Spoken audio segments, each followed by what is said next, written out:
अस्सलाम वालेकुम। जैसा कि आज हम पढ़ेंगे इंटरनेशनल लॉ। बेसिकली जो हम इंटरनेशनल लॉ पढ़ेंगे यही पब्लिक इंटरनेशनल लॉ है। अगर हम इसका ओरिजिन ऑफ इंटरनेशनल लॉ देखते हैं, इसकी डेफिनेशन देखेंगे तो हमें मिलता है देखने को, the body of law which states feel themselves bound to observe and therefore do commonly observe in their relations with each other and which includes also these both things. Basically international law एक ऐसा कानून है, एक ऐसा set of rules है, body of rules है जो कि तमाम नेशंस, सिविलाइज्ड स्टेट्स आपस में अपने जो ताल्लुकात हैं, अपने जितने भी मामलात हैं उनमें यूज़ करते हैं, जो ट्रीटीज़ करते हैं, जो अपने बीच में जितने भी कॉन्ट्रैक्ट करते हैं, उन सबको जो रूल फॉलो करते हैं, उन सबको कंस्ट्रक्ट करते हैं, वो इंटरनेशनल लॉ कहलाता है। इसकी डेवलपमेंट की तरफ अगर हम देखें तो ये तकरीबन लास्ट 400 ईयर्स में हमें इसकी जो है निशानात मिलते हैं।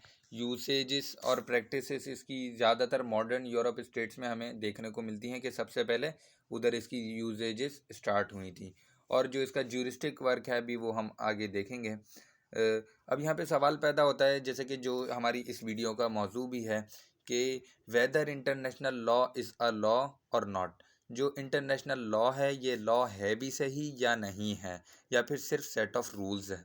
The controversy whether international law is a law और not revolves on the divergent definitions of the world law given by the jurist. जो कि डेफिनेशन है, जो कंट्रोवर्सी है इस मामले पर कि ये लॉ है या नहीं है, कुछ चंद 4-5 डेफिनेशंस के इर्द गिर्द घूमती है, जिनमें मशहूर डेफिनेशन ऑस्टिन की और स्टार्क की हैं, जो कि अभी हम आगे जाकर पढ़ेंगे। Thus, the jurists are divided into two main groups in regard to the legal character of the norms of international law.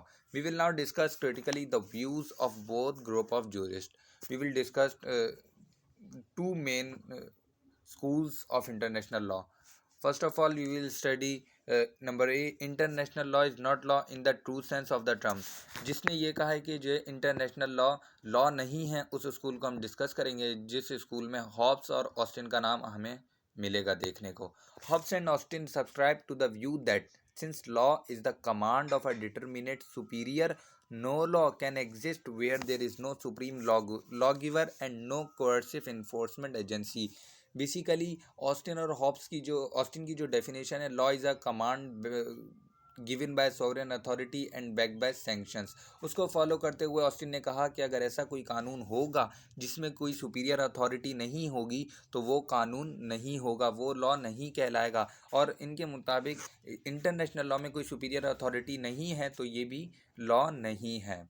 Holland, Bentham and Jethro Brown etc. are prominent jurists who deny the legal character of international law. In Holland ने भी, Bentham ने भी और जेरो brown और काफ़ी jurist ने international law को law in itself होने से इनकार किया है, रिजेक्ट किया है। अगर अभी हम इनके आर्ग्यूमेंट्स देखें कि इन्होंने क्या आर्ग्यूमेंट दिए, कौन सी इनकी क्लैरिफिकेशन थी कि किन बिना पर इन्होंने कहा कि ये लॉ नहीं है, नंबर वाइज हम इसको डिस्कस करेंगे। In municipal law there is a determinate superior political authority which may compel the citizens to observe the law. No such political authority exist in international law. इनके मुताबिक जो municipal law होता है, domestic law of the land, उसमें एक superior authority मौजूद होती है जो कि अगर उस कोई रूल को, लॉ को फॉलो ना करे तो उसको सज़ा देने के लिए मौजूद होती है, सज़ा देती है। लेकिन इंटरनेशनल लॉ में ऐसा कुछ मौजूद नहीं है। There is no superior authority is present to sanction the states. Number second, हम अगर इसका जो आर्ग्यूमेंट है उसकी तरफ चलते हैं। As compare to municipal law, international law lacks an effective legislative machinery in the changed and developed state of international law today.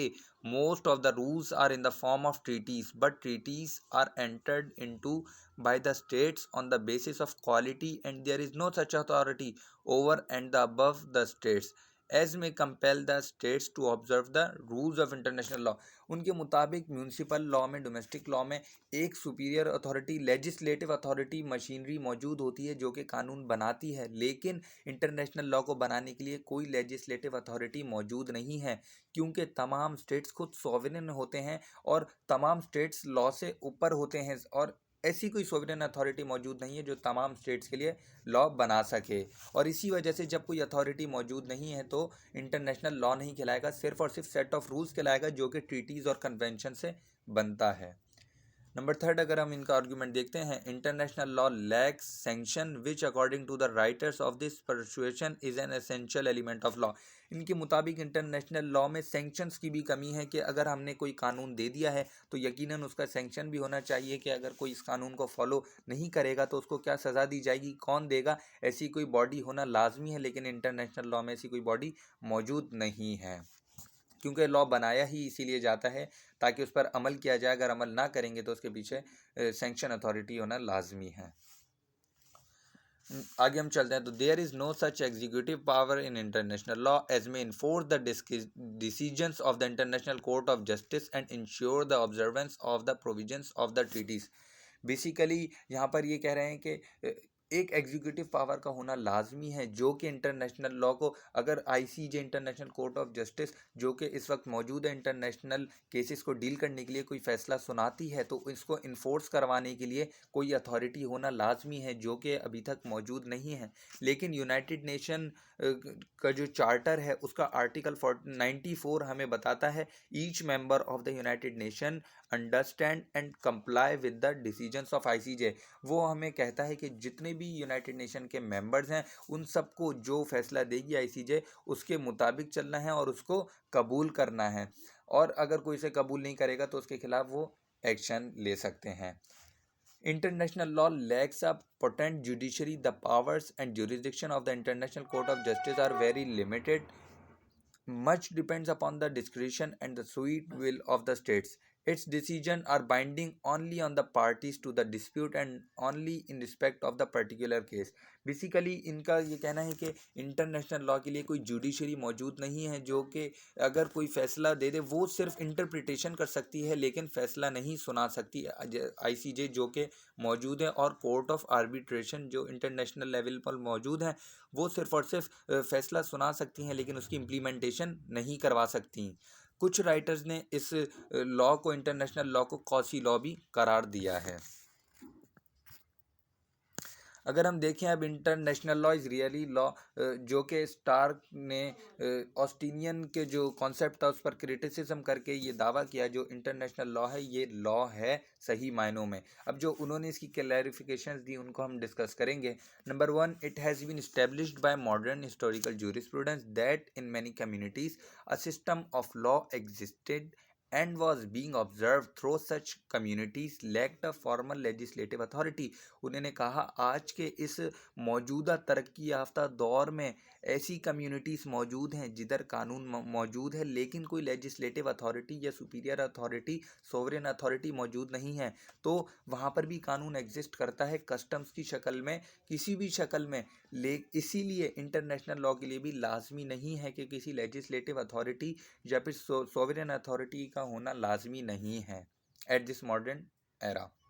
Number 2, जो उन्होंने दावा किया, customary rules of international law are diminishing and they are being replaced by law making treaties and conventions। उन्होंने कहा कि जो customary rules है, जो कि एक रिवायती जो रूल्स चलते हुए आ रहे थे इंटरनेशनल लॉ के, वो अब ख़त्म हो रहे हैं और अब रूल्स वो ही बनते हैं जो कि अगर दो ममालिक आपस में कोई कॉन्ट्रैक्ट करेंगे, उसमें जो ट्रीटीज़ करेंगे, कन्वेंशंस करेंगे, जो रूल वो अपने लिए तय करेंगे वो ही इंटरनेशनल रूल में काउंट किया जाएगा। नंबर 3 पे अगर हम देखते हैं तो the authoritative agencies responsible for the maintenance of international law interaction do not consider international law as merely a moral code. जो अथॉरिटेटिव एजेंसीज हैं जैसे कि यूनाइटेड नेशन हम कह लें, नाटो कह लें, ये सब जो इसको मेंटेन करवाती हैं इंटरनेशनल इंटरेक्शन को। अगर किसी के दो ममालिक के दरमियान कोई मसला पैदा होता है तो वो उसको हल करवाने के लिए मौजूद हैं। इसीलिए लॉ, इसमें लॉ जो है सिर्फ और सिर्फ मोरल कोड नहीं है, अगर कोई उसे फॉलो नहीं करेगा तो उसे उसका नुकसान भरना पड़ेगा। The United nation is based on the true legality of international law. United nation को अगर हम देखते हैं तो उसका काम यही है कि तमाम ममालिक में अगर कोई मसला पैदा होता है, उन्होंने कोई आपस में कन्वेंशन की हुई थी, उसमें एक बंदा अगर एक मुल्क उसमें अगर कोई गलत काम कर देता है, मतलब जो उनका हुआ था कॉन्ट्रैक्ट उसको फॉलो नहीं करता, तो यूनाइटेड नेशन इसमें इंटरफेयर कर सकती है। in the shape of sanction authority.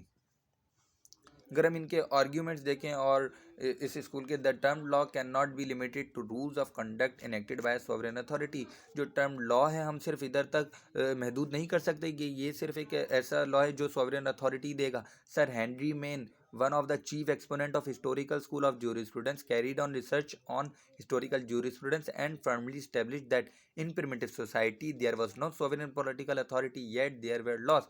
बोला कि प्रिमिटिव सोसाइटी में कोई सोवरेन अथॉरिटी मौजूद नहीं है लेकिन वहाँ पर कानून फिर भी मौजूद है, तो इसीलिए इंटरनेशनल लॉ भी किसी सोवरेन अथॉरिटी के बगैर मौजूद हो सकता है। The Austinian concept of law fails to account for the customary rules of international law. If we accept the Austinian definition of law, common law of England will lose its legal validity।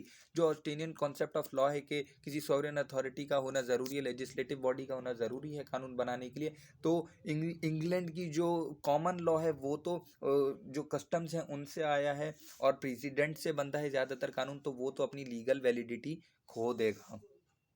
Customary rules of international law are diminishing. जैसा कि अभी हमने पीछे पढ़ा कि जो customary rules हैं वो तो वैसे ही ख़त्म हो रहे हैं और कानून अब वही बनते हैं जो अब ट्रीटीज़ और कन्वेंशंस में बनाए जाते हैं। Today the bulk of international law comprises of rules laid down by various law making treaties. बहुत सारी अब लॉ मेकिंग ट्रीटीज़ मौजूद हैं जो कि बताती हैं कि किन ममालिक के दरमियान क्या मुआहदा हुआ है और वो किन रूल्स को फॉलो करेंगे, such as Geneva and Hague convention. अगर हम जेनेवा कन्वेंशन और हैग कन्वेंशन को देखें तो उसमें हमें पता लगता है हैग कन्वेंशन में कि इधर एक आईसीजे मौजूद होगी, अगर दो ममालिक के दरमियान कोई मसला पैदा होता है तो वो उसको इंटरप्रेट करेगी। When international questions arise, states do not rely upon moral arguments but they really rely upon treaties, precedents and opinions of specialist. Basically जब अगर दो स्टेट्स के दरमियान कोई भी मसला अरोज होता है तो वो सिर्फ और सिर्फ मोरल आर्ग्यूमेंट्स पर बेस नहीं करेंगे या फिर किसी को दोस्ती की बिना पर छोड़ नहीं देंगे। अगर वो उसे नुकसान पहुंचाता है तो यकीनी तौर पर जो उनकी ट्रीटी हुई थी जिसमें ये मेंशन किया गया था कि अगर एक बंदा ये काम नहीं करेगा तो इतना सेंक्शन लगेगा, जो भी उनकी बेसिक्स थी उनकी जो रूल्स एंड रेगुलेशंस हैं उसकी बेस पर सामने वाले को जुर्माना अदा करना पड़ेगा।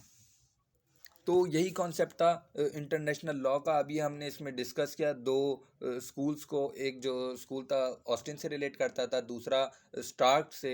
तो उम्मीद है आप लोगों को ये क्लियर हो गया होगा। अगर नहीं क्लियर हुआ तो आप कमेंट में पूछ सकते हैं।